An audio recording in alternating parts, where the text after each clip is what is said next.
let's do the math on that, okay? So let's use round numbers, right? $1 trillion is $1 million, right? If we're talking interest rates going from 0.1% to around 5%, that's an increase of interest rates of 50 times, right? So the interest bill, 5% on 1 trillion, is 50 billion a year. Now, let's say you want to pay that 1 trillion down over 20 years. The paper's saying they're going to be paying 60 million a day. So, 60 million a day. So that's 180 billion a year, 180 billion a year. Or closer to 200 billion. But. Yeah, I don't know what the average interest rate is on our bonds and our debt at the moment, but I think when ScoMo said before the last election it was averaging at 2.85%. It all depends on the time that it all expires. That's right. Like that. But anyway, the average, let's assume the average goes up to 5. Okay, so we've got $1 trillion, 5% of that's 50 billion for your interest bill per year. Let's say you want to pay that trillion down over 20 years, that's 50 billion a year. So it's 100 billion. Our whole federal budget's 650 roughly. Yeah. That's a big chunk. That's a lot of spending you've got to cut if you want to kind of be responsible. That's why I say that's one of the problems. The other problem, the NDIS is projected to be about 90 billion. I think it is within a few years' time. Per year? Yeah, it's around 36 at the moment. We'll find out exactly in a couple of days. What's the problem? I mean, the NDIS, I've got a certain personal connection to it I've seen it be tremendous for families who have got, children or adults with severe disabilities, but it's just been extended too far, right? The definition of disability has gone too far now. Well, what happened in the first place was the states were providing what services were being provided. Julia Gillard decided that the federal government should do that, and it was going to be 50-50. Well, it's not 50-50 anymore. The federal government's spending a lot more. It seems to effectively be uncapped. There's no means test on it.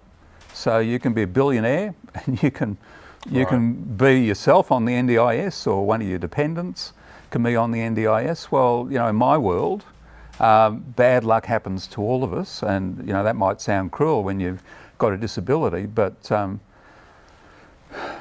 if you can afford to look after it yourself, then you should. And there's an element of self-respect too in my concept of a citizen, that if I can pay for it, I should pay for it. I shouldn't expect low-income taxpayers to pay for it out of their taxes.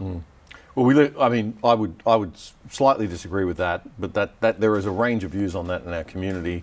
There is a range of views on how much the government should be involved in aged care, in healthcare, in all of these things. How much Medicare should we have? How much can we afford? How much should we be taking care of each other as a collective, et cetera, et cetera? And that's the constant battle between left and right thinking. And it's not that the right doesn't care, it's that the right wants to have the economy strong enough so that the wealth is there to be able to look after these things just like the left do. But are we going? We're obviously going too far in one direction. We just can't keep up. I mean, the cost of Medicare, the cost of the NDIS, the cost of aged care, and as you said, we're going to see $11.3 billion being spent on increasing the pay of aged care workers, and I think that's these are all very important parts of our economy that I think maybe need to be looked at first if we are going to have government and collective. We want to be doing it around things like this. So you're falling into the trap. You say these are parts of our economy that need to be looked at first. You've got a little bit of a command and control mindset when you start talking like that. Right. Economies work best when they're organic. And you've got a whole lot of needs out there, and people sort these needs out by working out how much they have to pay for them and how much they can afford to pay for them. So you manage to confine your needs within the amount of resources you've got to put to it. Right. What's happening at the moment is the government's coming along and saying, well, that's wrong, and that's wrong, and that's wrong, and we're going to fix it. And the way we're going to fix it is we're going to borrow money and we're going to spend it on those things. And what that does is it A, causes inflation, and B, takes resources from people that they might want to allocate here, and the government says, no, they're going over here. And so what we're doing, it's a dog trying to chase its tail. So we're spending more money than we've got, doing things the government thinks we ought to be able to do, and that then leads to people ramping up wages because there's more money chasing fewer goods. That also causes inflation.